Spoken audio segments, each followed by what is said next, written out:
안녕하세요. 이번에는 부동산 임대 공급가액 명세서 작성 방법에 대해서 설명드리겠습니다. 부동산 임대 수입이 있는 사업자인 경우에는 꼭 이 명세서를 작성해서 같이 제출을 해야 합니다. 자, 부동산 임대 공급가액 명세서를 작성하기 위해서는 먼저 임대차 계약서 등 관련된 자료를 수집해야 되고요. 그리고 임대료 등에 대해서는 세금 계산서 발행을 하기 때문에 이 세금 계산서 입력을 먼저 하게 됩니다. 그리고 나서 부동산 임대 공급가액 명세서를 작성을 하고 이 공급가액 명세서를 작성을 하게 되면 간주 임대료가 계산이 되는데 이 계산된 간주 임대료를 매입 매출 전표에 입력을 하고 부가가치세 신고서에 반영이 되는 것을 확인하시면 됩니다. 먼저 임대차 계약서 자료 수집과 관련해서 살펴보겠습니다. 임대차 계약서를 받아보면 이런 임대차 계약 내용이 보이는데 우리가 입력을 하기 위해서 필요한 자료들은 정확한 호수, 그리고 임차인의 상호, 그다음에 임대한 면적, 그다음에 사업자 등록번호, 그다음에 임대기간, 보증금, 월세, 관리비 이런 내역들이 필요합니다. 자, 이 위에 있는 건설 주식회사의 경우에는 지금 임대기간이 두 개로 나뉘어져 있는데 자, 2017년 4월 20일부터 2018년 4월 19일까지 1년간 임대차 계약 기간이 끝난 후에 2018년 4월 20일부터 다시 1년간 임대차 계약을 갱신한 경우입니다. 그래서 보면 보증금하고 월세가 모두 바뀌었습니다. 이런 경우에는 이 두 가지 정보가 다 필요합니다. 자, 월세에 대한 세금 계산서 입력은 다 끝났다고 보고 부동산 임대 공급가액 명세서 작성을 살펴보겠습니다.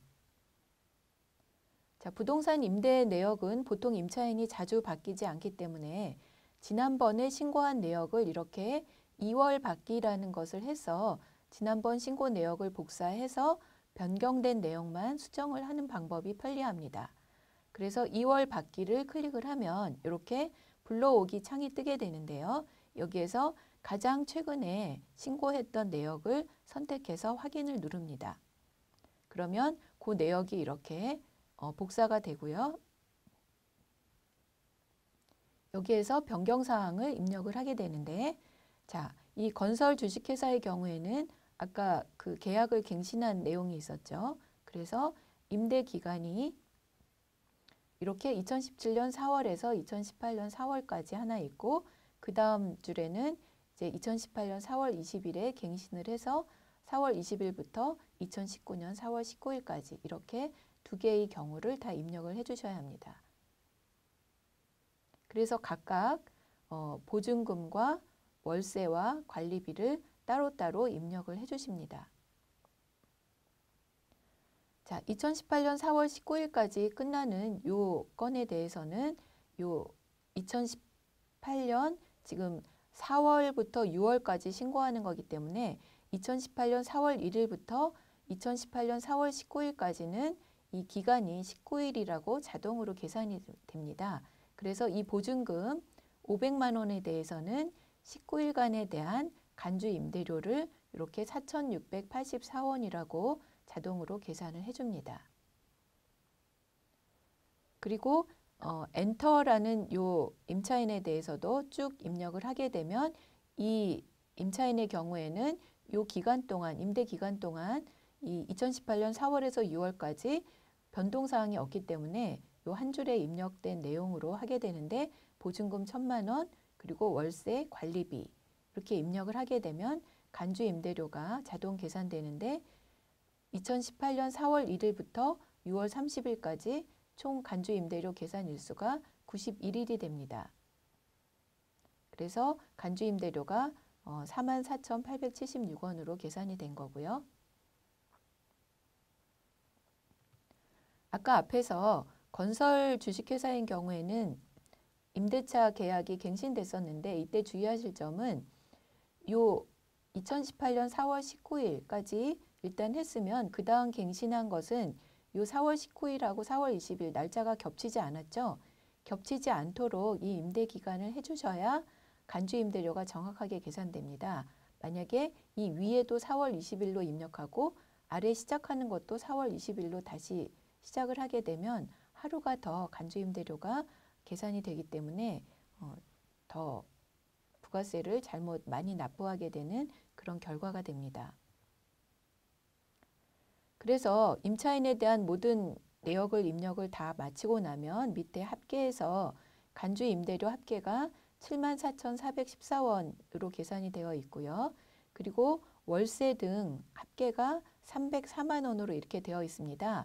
그래서 이 월세 등의 합계는 우리가 세금 계산서 발행한 금액과 일치하는지를 확인을 해주셔야 되는 거고요.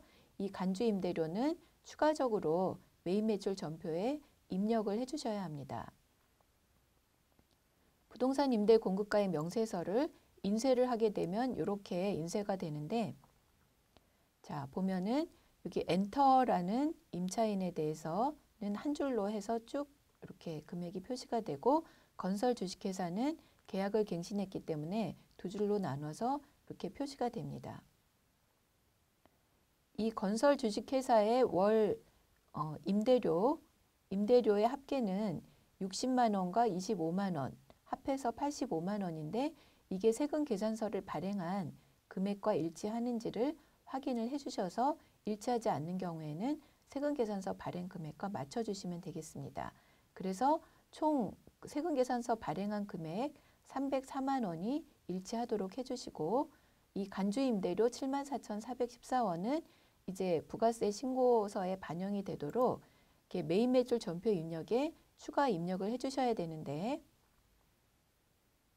자 입력할 때 과세 유형은 건별이라는 과세 유형을 선택합니다. 품목에는 간주 임대료라고 입력을 해주시면 되고요. 금액을 입력할 때는 우리가 공급가액에 74,414원이 표시되고 부가세에 7,441원이 표시돼야 되기 때문에 이 두 개를 합한 금액을 공급가액 쪽에 우리가 입력을 해주시면 자동으로 이렇게 나뉘어지겠죠. 그래서 입력할 때는 74,414원을 입력하시면 안 되고 이 부가세를 포함한 금액을 입력을 해주셔야 이렇게 금액이 나뉘어집니다. 그리고 분계를 할 때는 분계 유형을 혼합을 선택하셔서 이렇게 아래처럼 이 간주 임대료에 대한 부가세 7,441원을 세금과 공과금으로 분계를 해주시는데, 이 간주 임대료 자체는 이거를 매출로 입력을 할 수도 있고 안 할 수도 있는데요. 간주 임대료가 수익 금액에 포함될 것인지 안 될 것인지를 판단하셔서 대부분의 경우는 이 임대 보증금의 금액이 건물 가액보다 크지 않은 경우에는 대부분 소득세나 법인세 신고할 때 이게 수익 금액에서 제외가 됩니다. 그리고 특히 법인 같은 경우에는 간주 임대료가 수익 금액에 포함되기 위해서는 부동산 임대업을 주업으로 하고 차입금 과다법인인 그런 요건을 충족을 해야 되기 때문에 대부분의 경우에는 수익 금액에서 제외가 되기 때문에 여러분이 수익 금액에 포함되는지 여부를 판단하셔서 제외된다라고 하면 이렇게 요 간주 임대료에 대한 부가세만 분계가 될 수 있도록 이렇게 혼합 유형을 선택해서요. 차변의 세금과 공과금으로 부가세만 분계를 해주시면 됩니다. 자, 이렇게 입력을 하고 부가세 신고서를 조회를 해보면 이렇게 반영이 되는데요. 세금 계산서로 입력을 한 월세나 관리비는 304만 원, 세금 계산서 발급분에 자동 반영이 되어 있고, 방금 전에 간주 임대료로 입력한 금액은 요 기타 쪽에 74,414원, 부가세 7,441원 이렇게 반영이 됩니다. 그리고 과표 명세를 클릭해서 과세표준 명세를 보게 되면 그 월세 등 세금 계산서 발행 금액은 이렇게 수익 금액 쪽에 표시가 되고요. 우리가 간주 임대료로 따로 입력한 부분은 수익 금액 제외 쪽에 따로 표시가 되기 때문에 여러분이 여기 종목 쪽에 간주 임대료라고 입력을 해주시면 됩니다. 자, 이렇게 해서 부동산 임대 공급가액 명세서 작성 방법에 대해서 설명드렸습니다. 수고하셨습니다.